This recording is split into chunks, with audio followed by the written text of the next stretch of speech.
Vamos a remitirnos a esa hoja de trabajo que tienen ahí. Entonces vamos a ir resolviéndola rápidamente hasta donde vamos, en la confianza de que Dios nos va a permitir asimilar esta enseñanza. Decíamos hace 8 días, el objetivo de este trabajo es tener una herramienta que, si la empleamos, nos puede ayudar efectivamente a solucionar conflictos donde los haya y evitarlos en donde todavía no se hayan presentado o donde los conflictos sean cosas del pasado.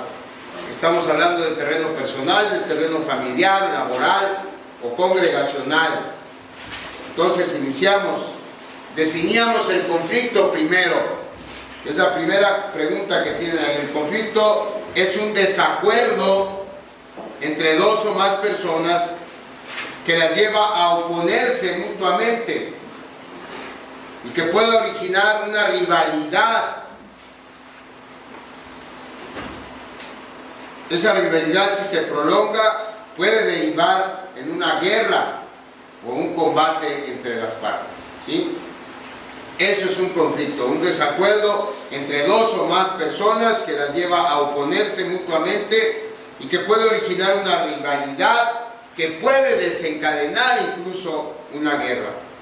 Entonces vemos de entrada que un conflicto es progresivo. Y podemos ver de entrada esta progresión en la definición que les di. Esta progresión empieza con un desacuerdo, después una oposición, rivalidad y guerra. ¿Cuál es la causa de un conflicto? ¿Cuál es el motivo de un conflicto? Potencialmente dijimos cualquier asunto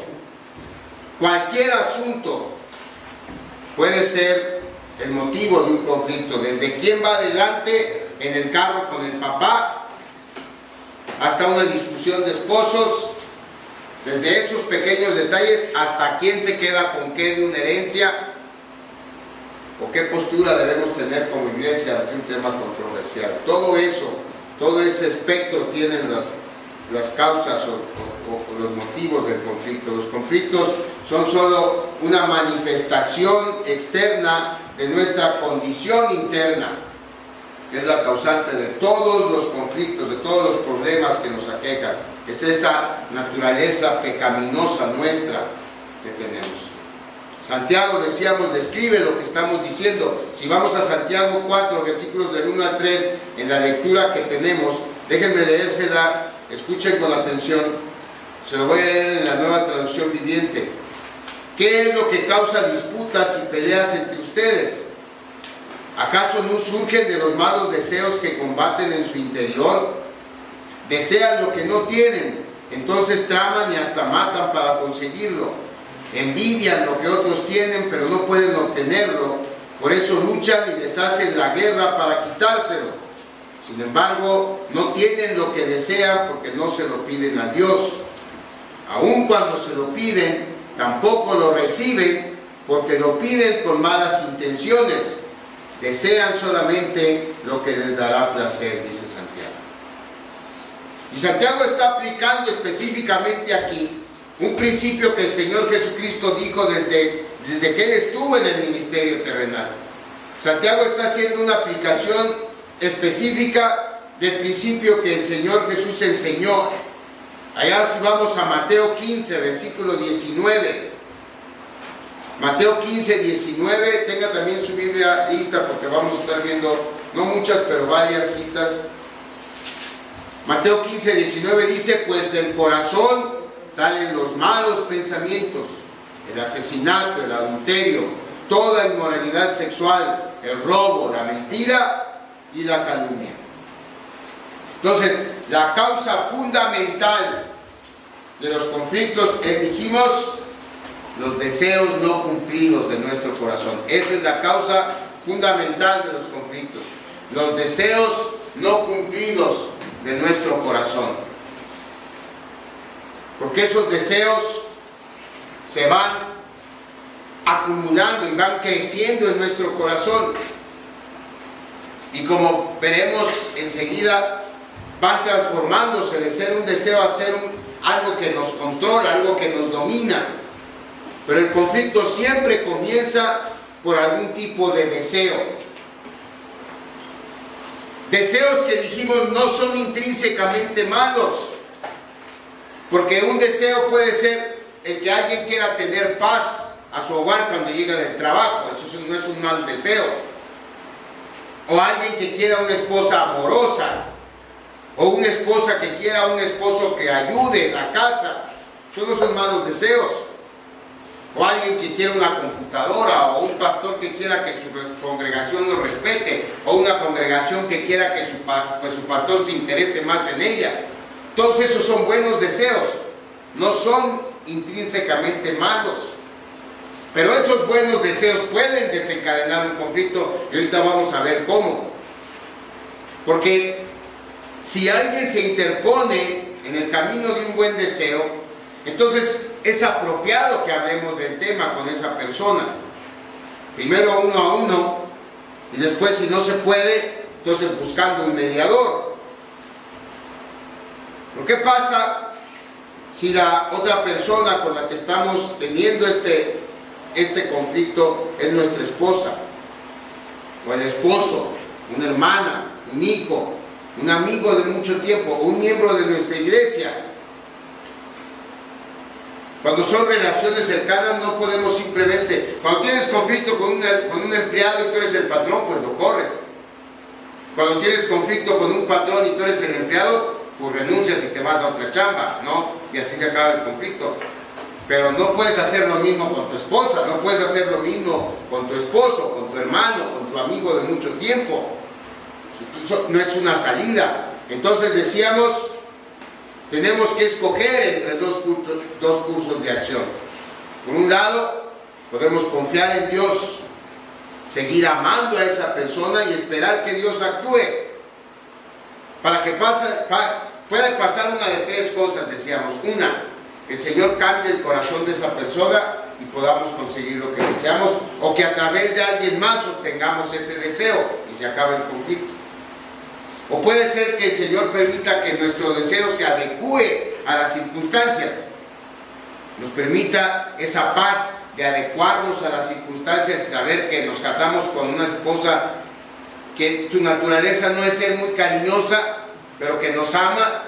Bueno, nos adecuamos y el Señor nos permite eso, ¿no? O bien cambiar nuestro deseo y aplacarlo al menos de momento, de tal manera que el conflicto se acabe. Podemos hacer eso. Lamentablemente, la mayoría de las veces no actuamos así. Y seguimos el otro rumbo que hay. ¿Cuál es? Seguimos luchando y permitiendo que nuestro deseo malogrado y la desilusión por no tenerlo controle nuestra vida. Y entonces se va haciendo una espiral descendente. Decíamos que nos va arrastrando y junto con nosotros va arrastrando nuestra relación. Entonces, cuando vemos algo como esencial para nuestra realización y bienestar, pasa eso de ser un deseo a ser una exigencia. Póngale ahí, una exigencia. Y aún cuando el deseo inicial no hubiera sido intrínsecamente malo, se ha vuelto ese deseo tan fuerte que comienza a controlar nuestros pensamientos, nuestro comportamiento. Y hay un término bíblico: cuando un deseo se apodera de tal manera de nuestro corazón, ese deseo se ha convertido en nuestro ídolo. Hemos hecho un ídolo de él. Un ídolo es algo aparte de Dios, de lo cual dependemos para sentirnos felices, realizados o seguros. Vayan contestando, por eso no estoy dando las respuestas, para que contesten. Después se los voy a calificar. Ya si no tienen 10, no tienen vergüenza. Cuando las personas no satisfacen nuestros deseos, no cumplen con nuestras expectativas, las criticamos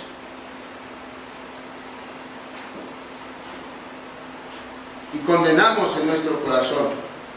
Las juzgamos con nuestras palabras. Antes, la pregunta anterior me salté una pregunta, ¿verdad? O sea, porque es cuando permitimos que los deseos, esos ídolos nos gobiernen.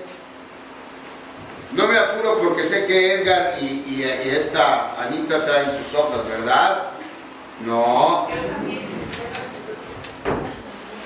Ok.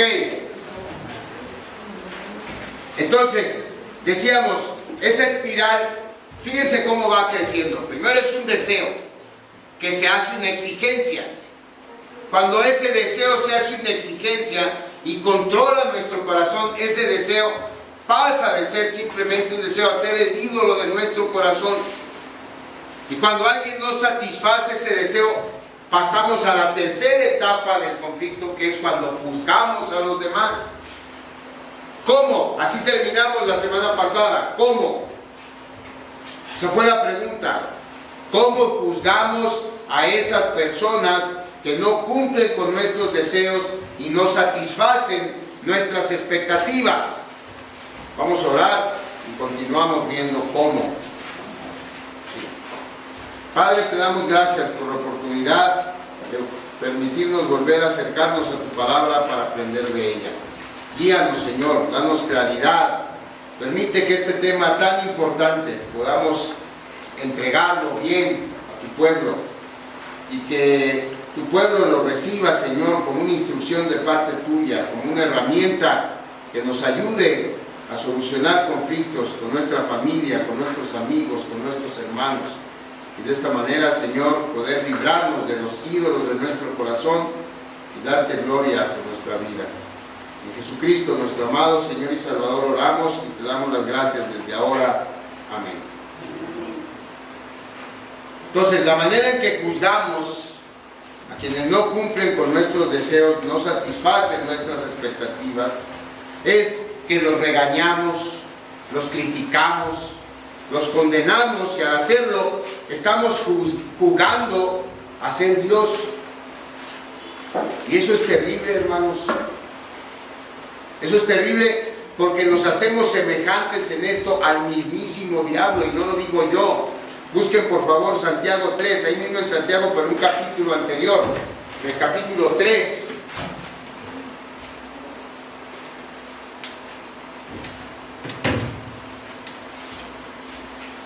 Versículo 14 y 15, pero si tenéis celos amargos y contención en vuestro corazón, no os jactéis, ni mintáis contra la verdad, porque esta sabiduría no es la que desciende de lo alto, sino terrenal, animal, diabólica. Estamos asemejando al diablo porque queremos hacernos igual a Dios. Y en el pasaje que leímos, fíjese, en el capítulo 4 de Santiago, ahí sigan en Santiago, dice el versículo 11 que el que murmura del hermano y juzga a su hermano, murmura de la ley y juzga a la ley. Y luego el 12 dice, uno solo es el dador de la ley que puede salvar y perder, que es Dios. Y pregunta Santiago, ¿tú quién eres para que juzgues a otro? Pues sin embargo eso hacemos. Cuando ustedes o yo nos peleamos, nuestras mentes se llenan de acusaciones en contra de la otra persona. Empezamos a ver las fallas de nosotros, a maximizar esas fallas de ellos y a maximizar nuestras virtudes. Y es entonces que nos convertimos en unos jueces santurrones de las cortes que creamos en nuestras mentes. Y al hacerlo, hemos duplicado nuestro problema de idolatría. Es decir, no solo hemos dejado que un deseo idolátrico se apodere de nuestro corazón, sino que también nos hemos erigido en mini dioses juzgadores. Y queremos juzgar a ser Dios y condenar a los demás porque no satisfacen ese deseo que tenemos. Eso es una receta infalible para un conflicto que puede ser interminable y muy doloroso. ¿Sabe qué es lo más triste de todo? Que a quienes más juzgamos, a quienes más condenamos, con quienes más nos peleamos, son con la gente que está más cerca de nuestro corazón. Cuando mi esposa no cumple mi expectativa, la juzgo y entonces pienso y le digo, ¿y eso que me amas? Si me amaras, me entenderías, me ayudarías, me darías lo que te estoy pidiendo. Si me amaras, estarías dispuesta a satisfacer mi necesidad. Cuando son mis hijos con quienes tengo el problema, entonces el juicio va en el sentido después de todo lo que hice por ti, así me pagas, ¿no? Me sacrifiqué por ti, todo, y esas son las gracias que tengo, ingrato, ¿no? Malagradecido, desgraciado, y empezamos. Es que así es. Así podemos poner expectativas similares en familiares, en amigos cercanos, en miembros de nuestra iglesia, con el mismo pastor. Y conste que las expectativas en sí mismo, igual que un deseo, no son intrínsecamente malas. Es bueno esperar lo mejor de otros. Y es razonable prever recibir comprensión y apoyo de quienes están más cerca de nosotros. Pues si no tenemos cuidado, estas expectativas pueden convertirse en exigencias, en condiciones y normas que usamos para juzgar a otros. En vez de darle oportunidad a la gente para la independencia, para el desacuerdo o incluso para el fracaso. Porque no tenemos que estar siempre de acuerdo en lo mismo para tener una relación cordial. Simplemente podemos estar de acuerdo en que no estamos de acuerdo y punto, ahí se acabó el problema. El problema viene cuando a fuerza queremos que estén de acuerdo con nosotros. Entonces es que hay el conflicto. Entonces, no solamente estamos siendo idólatras nosotros, pero queremos que ellos también adoren al ídolo de nuestro corazón. Y cuando rehúsan hacerlo, entonces los condenamos. Esa es la siguiente respuesta. En nuestro corazón y con nuestras palabras. Cuando alguien con quien tenemos ese desacuerdo no está de acuerdo con nosotros, no quiere adorar al ídolo que hay en nuestro corazón, lo condenamos en nuestro corazón. Y nuestros conflictos con ellos aumentan de intensidad todavía más. Y pasamos entonces a la peor etapa, que es yo castigo.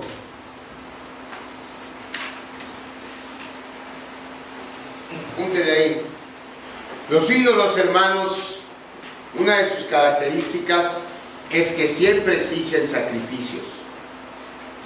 En la antigüedad, las tribus que le temían a los volcanes porque pensaban que eran dioses enojados, los querían apaciguar entregándole doncellas, y entonces echaban vivas a las doncellas. Eso, por cruel que parezca, era una realidad. Y los ídolos de nuestro corazón nos exigen sacrificios también. Cuando alguien no logra satisfacer nuestras demandas y expectativas, nuestro ídolo exige que esa persona sufra. Póngale ahí. Eso es lo que exige. Ese es el sacrificio que el ídolo de nuestro corazón nos exige. Y entonces, ya sea de manera inconsciente o deliberadamente, vamos a encontrar formas de lastimar, de dañar a las personas para que cedan a nuestros deseos. Este castigo puede asumir distintas formas. A veces reaccionamos con un enojo evidente, arremetiendo con palabras hirientes para infligir dolor en quienes no cumplen con nuestras expectativas. Cuando lo hacemos, estamos en esencia colocando a los demás en el altar de nuestro ídolo y sacrificándolos. No con cuchillos de metal, claro que no usamos cuchillos de metal, pero usamos todavía un arma más poderosa que la Biblia dice que es tan filosa como una espada, que es la lengua, con nuestra lengua. Solo cuando ceden a nuestro deseo y nos dan lo que queremos, dejamos de infligirles ese dolor. Castigamos a quienes no se inclinan ante nuestros ídolos de muchas formas. Nuestros hijos pueden usar los pucheros, así de chiquitos como están. Hay niños que dominan a sus papás con tan solo hacer pucheros, o hacen rabietas, o nos avientan unas miradas que hasta decimos, si fueran esos puñales ya me hubieran matado, ¿no? Si fueran pistolas ya me hubieran matado. Nos lastiman por no cumplir con nuestros deseos. Ahorita nos reímos, pero cuando está pasando realmente, es realmente doloroso una situación de esas. Pero sucede. Otra cosa que hacemos niños y adultos por igual, para imponer culpa o vergüenza, es poner una mirada de dolor, una mirada de pena en el rostro, para que digan, ¿qué tienes tú? ¿Qué te pongo? No, pues es que mi papá, no, pues es que Bruno, no, pues es que mi esposa, no. Esa persona nos está lastimando, y en realidad con esa actitud nosotros queremos lastimar a esa persona. Hay quienes incluso van más lejos y recurren a la violencia física o al abuso sexual, con tal de castigar a la persona con la que tienen el conflicto, con tal de controlarla. Claro que a medida que crecemos en nuestra fe y en nuestra conciencia de lo que es el pecado, la mayoría de nosotros reconocemos y rechazamos formas tan ostensibles y tan abiertamente pecaminosas como esas.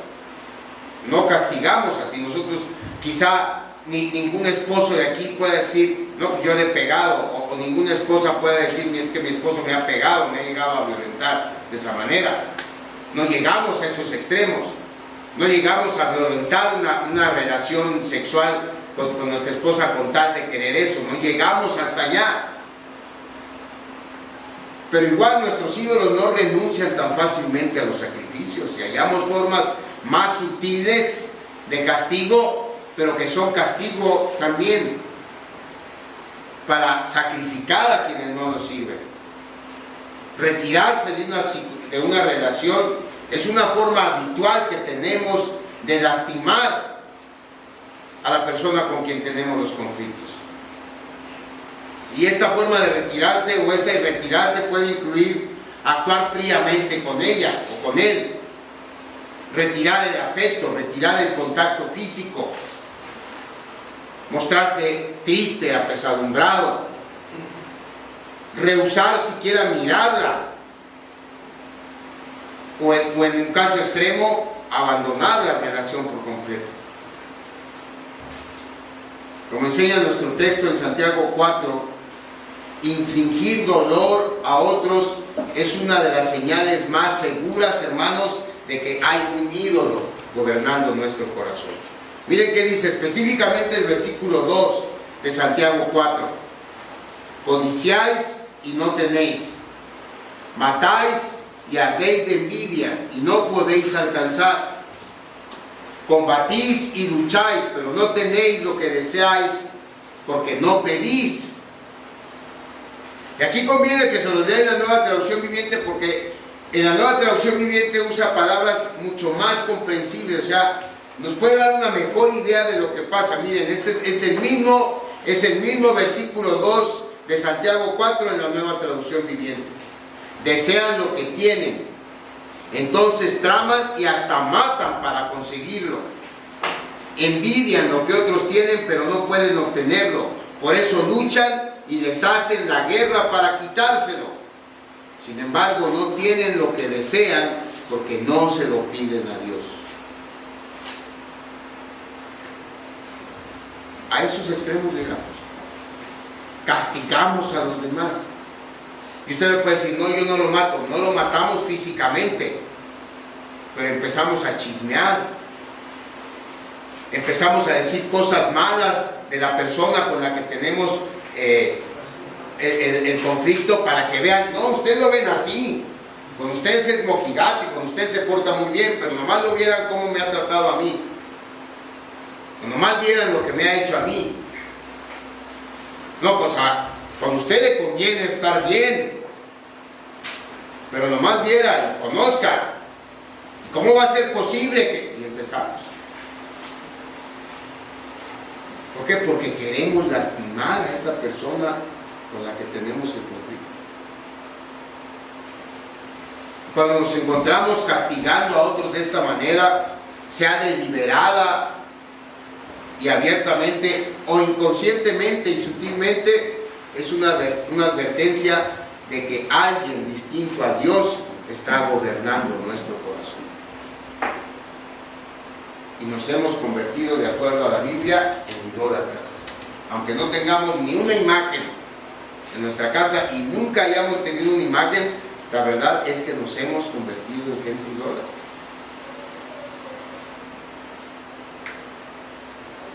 ¿Cuál es la cura para un corazón idólatra?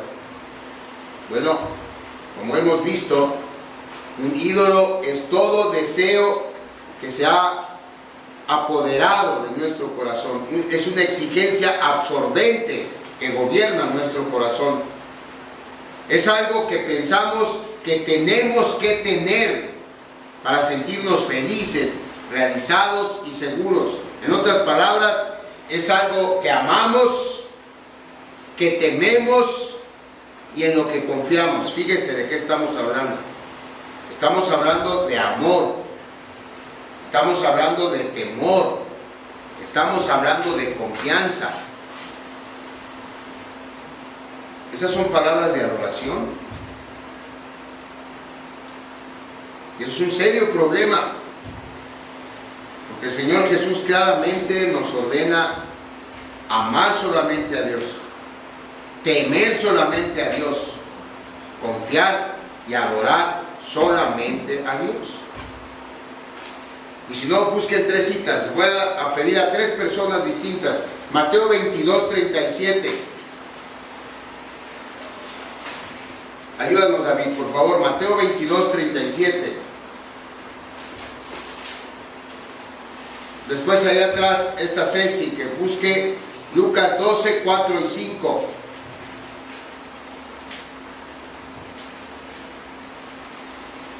Y luego acá, adelante, Bruno, busca Juan 14:1, por favor. Ahí vamos a ver cómo el Señor Jesús nos dice que debemos amar solamente a Dios, confiar solamente en Dios, temer solamente a Dios. ¿Qué dice Mateo 22:37? La palabra dice así: Jesús le dijo: amarás al Señor tu Dios con todo tu corazón y con toda tu alma y con toda tu mente. Ok, con todo tu corazón.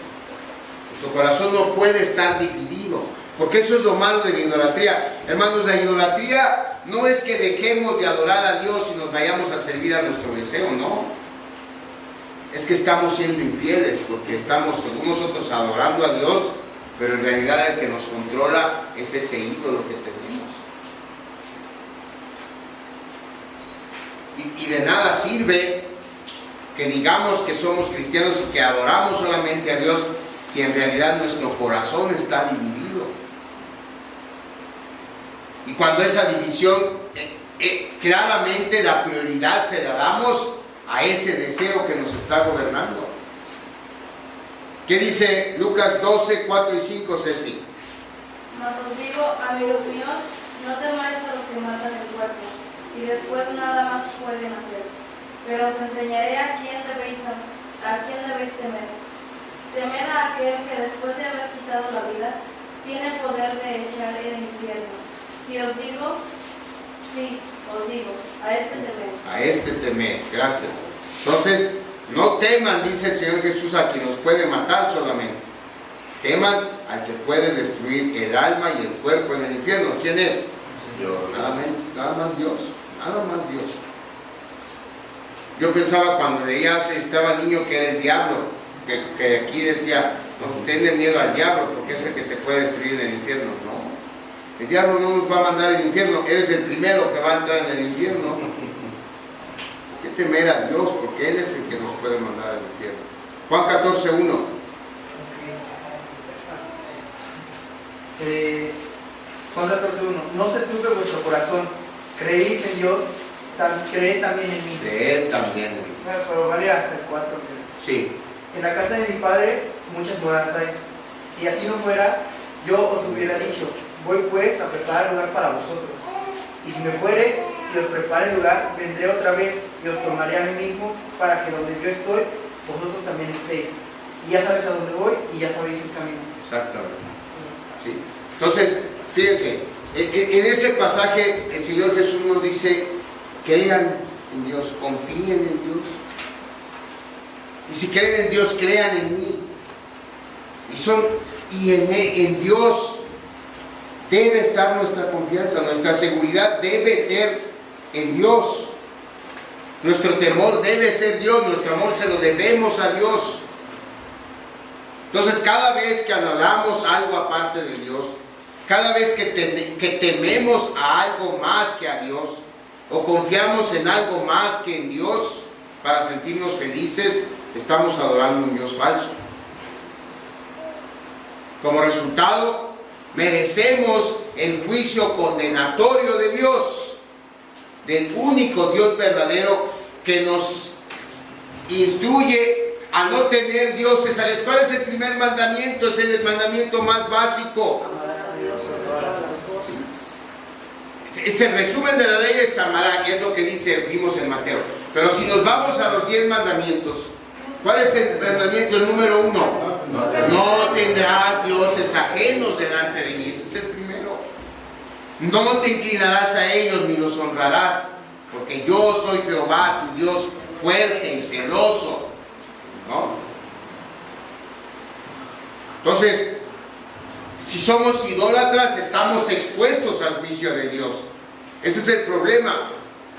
Y cuando Dios nos juzga a causa del ídolo que está gobernando nuestro corazón y que nos hacen entrar en conflictos, la mayoría de las veces con personas que amamos, con personas que de veras nos interesan, con personas que están cerca de nosotros. Fíjense, hagan memoria, ojalá no tengan muchos que recordar, pero fíjense, los peores conflictos que hemos tenido siempre son con gente que está más cerca de nosotros.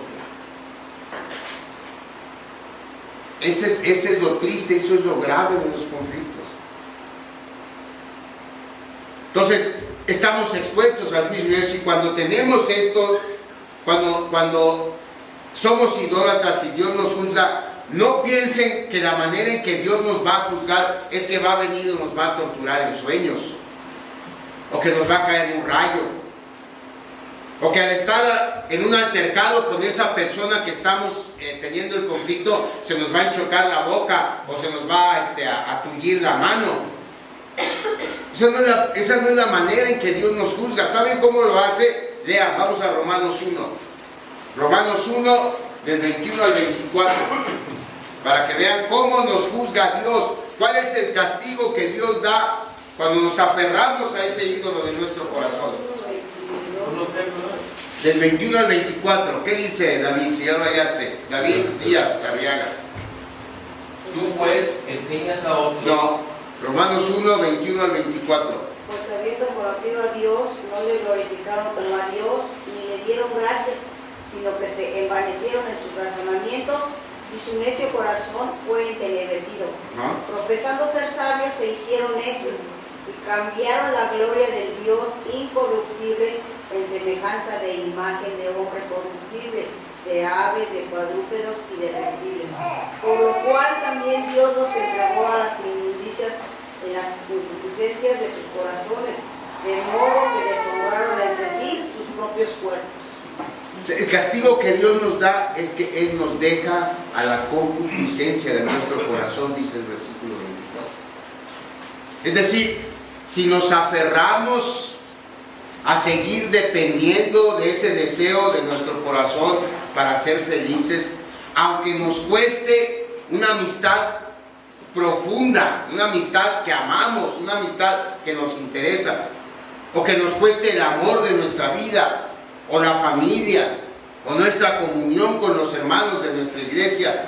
Si nos aferramos a eso, lo que Dios hace es que Dios nos deja que sigamos aferrados. Eso es el peor castigo. Que quieres seguir sirviendo a tu ídolo, sírvelo. Aférrate a eso. Y entonces, ¿qué va a pasar? Vamos a sufrir las consecuencias de nuestro aferramiento. Lo que es lo mismo, en el pecado vamos a llevar la penitencia. Si nos aferramos a ese deseo, el conflicto nunca se va a acabar. Se va a acabar nuestra relación con mi esposa, con mi amigo, con mi amiga, con mi hermano de la iglesia. Ese es el juicio de Dios. Y hay una sola forma de salir de esa esclavitud, de ese ídolo que puede acabar con nuestras relaciones. Esa forma es voltear y ver a Dios mismo, porque Él se especializa en libertar a personas que están esclavizadas. Desde el Éxodo hasta el Apocalipsis. La especialidad de Dios es libertar a quienes somos esclavos. Dios ha provisto una cura para nuestra idolatría al enviar a su Hijo para que Él sufriera el castigo que merecemos nosotros por nuestro pecado.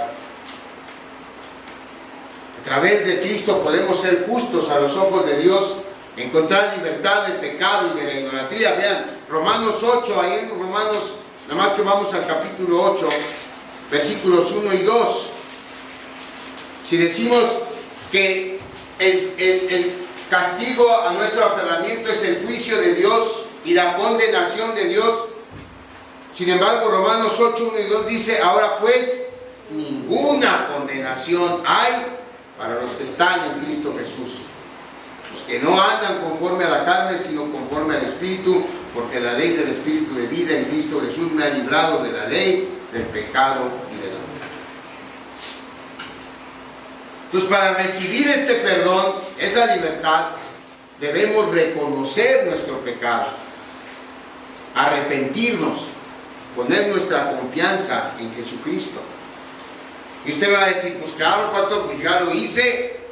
¿Por qué creen que soy cristiano? No, yo ya hice eso, yo ya deposité mi confianza en Cristo. Sí lo hicimos. Nuestro problema es esa tendencia nuestra, por nuestra naturaleza, de alejarnos siempre del Evangelio, de olvidársenos de ese gran amor que nos convirtió en hijos de Dios. Por eso el Evangelio lo necesitamos siempre. Cuando nos alejamos del Evangelio, es decir, cuando se nos olvida lo que Dios nos ama, cuando se nos olvida que en Dios tenemos todo lo suficiente, cuando se nos olvida que Cristo es suficiente para satisfacer los deseos de nuestro corazón, cuando nos alejamos de Él, lo que necesitamos es regresar a Cristo. Recordar que Él solo es nuestro Salvador, porque Él es el que murió, Él es el que resucitó para salvarnos de nuestro pecado, darnos un lugar dentro de su maravillosa historia de redención. Yo me quedé asombrado, y esto lo he repetido ya 3 veces en la semana, porque a mí me cayó el 20 esta semana, cuando le di gracias a Dios por la vida de mi esposa. Me di cuenta de lo bendecido. ¿Se dan cuenta que ustedes y yo formamos parte de la historia de la salvación? Ustedes y yo somos parte de esa historia. En los anales de la historia de la salvación va a estar el nombre de Fidel, y va a estar el nombre de Cecilia y de David y de Andrés, como receptores de la gracia de Dios, que nos salvó y nos rescató del lodo en el que estábamos y nos dio un lugar en su reino. Es una bendición maravillosa, pero se nos olvida. Y se nos olvida que solamente Él satisface los deseos de nuestro corazón, porque Él es el que nos da las bendiciones que tenemos. Él es el que nos dio a nuestra esposa, a nuestra familia, a nuestros hijos, a nuestros amigos, a nuestros hermanos, de sangre y de fe. Necesitamos recordar que ningún ídolo vale la pena como para sacrificar esas bendiciones. Porque la otra fatal característica de un ídolo es que además de que nos ofrecen sacrificios, un ídolo siempre falla. Siempre falla. Y será muy triste comprobar luego de haber perdido a alguien o a algunos valiosos que fue en vano. Porque a final de cuentas ese ídolo en nuestro corazón sigue sin satisfacernos y exigiéndonos sacrificios mediante conflictos nuevos. Alguien que no ve a su esposa como la bendición que es y que piensa que va a dejar a su esposa y que se va a encontrar otra mejor, el problema lo lleva dentro del corazón. Y más temprano que tarde en esa nueva relación, ese ídolo que lleva adentro le va a exigir un nuevo sacrificio y va a empezar un nuevo conflicto. Y por eso vemos gente que tiene 2, 3, 4, 5 matrimonios y nunca se acaba de saciar y nunca encuentra la felicidad, porque siguió confiando en un ídolo, y cuando confiamos en un ídolo estamos condenados a fracasar. En el Evangelio hay más buenas noticias. Dios quiere liberarnos de nuestro problema, no solo el general que tenemos con el pecado y con la idolatría, sino también de ídolos específicos, ídolos cotidianos que nos consumen, que nos controlan y causan conflicto con quienes nos rodean. Ahora, no piense que esto se va a dar en una sola ocasión, hermano. O sea, no piense que usted va a decir: es que yo tengo un conflicto con fulano por este motivo, con fulana por este motivo. Voy a orar, le voy a pedir a Dios y me voy a parar y ya. Se acabó. Tuve una experiencia mística casi, ¿verdad? Ya se acabaron. Así no funciona. No espere que funcione así. Dios nos llama, ahí es la siguiente pregunta, ya se les había olvidado, no sé, hay que contestar. Dios nos llama a identificar y a confesar nuestros ídolos uno por uno. Así es como el Señor actúa, uno a uno va quitando los ídolos del corazón. Tenemos que identificarlos, confesarlos, salud, y luego cooperar con Dios mientras Él los va quitando continuamente, poco a poco, de nuestro corazón. Porque un ídolo no se formó de la noche a la mañana, lo fuimos creando porque ese deseo se fue ahondando en nuestro corazón y cuando acordábamos ya nos controlaba. Entonces, de la misma manera vamos a batallar cotidianamente y hay que estar orando y pidiéndole a Dios y recurriendo a Cristo para que nos ayude a eliminar ese ídolo. Dios transmite su gracia para ayudarnos en este proceso de identificación y de liberación a través de 3 medios de gracia que tiene, que son la Biblia, su Espíritu y la Iglesia. La Biblia, el Espíritu y la Iglesia. Esa es la siguiente respuesta. A través de estos 3 medios de gracia, Dios nos ayuda a examinar nuestras vidas y a exponer progresivamente los ídolos que gobiernan nuestro corazón. Y no solo eso, no solamente nos ayuda a identificarnos, nos ayuda a liberarnos de ellos. Por eso, hermanos, también es un error garrafal dejar las iglesias cuando tenemos un conflicto en lugar de solucionarlo. Porque estamos dejando un medio de gracia que Dios nos dio precisamente para solucionar conflictos. Y si nos vamos el conflicto, como el conflicto lo llevamos dentro y nos vamos, entonces el conflicto se va con nosotros.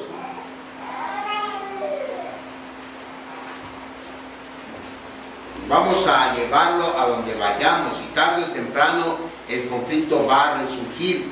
¿Saben lo único que va a cambiar? El escenario y los antagonistas.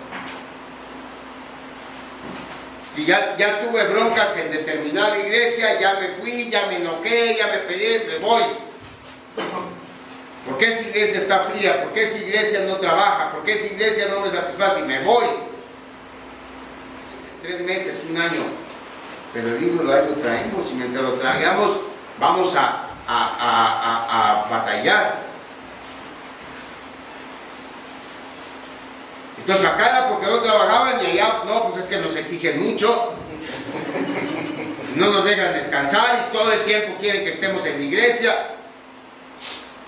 Ese es el problema. El proceso para liberarnos de nuestros ídolos involucra varios pasos clave. Si tenemos un conflicto, primero hay que identificar qué deseos están controlando nuestro corazón. Y luego hay que hacernos estas preguntas. ¿De qué forma estoy castigando a la persona con la que tengo problemas? ¿Cómo estoy juzgando a los demás? ¿Qué estoy exigiendo tener? ¿Cuál es el deseo raíz de esa exigencia? Después hay que orar. Escríbale ahí, hay que orar pidiéndole a Dios que quite esos ídolos y que nos haga sentir felicidad cada vez que podamos deshacernos de alguno de ellos.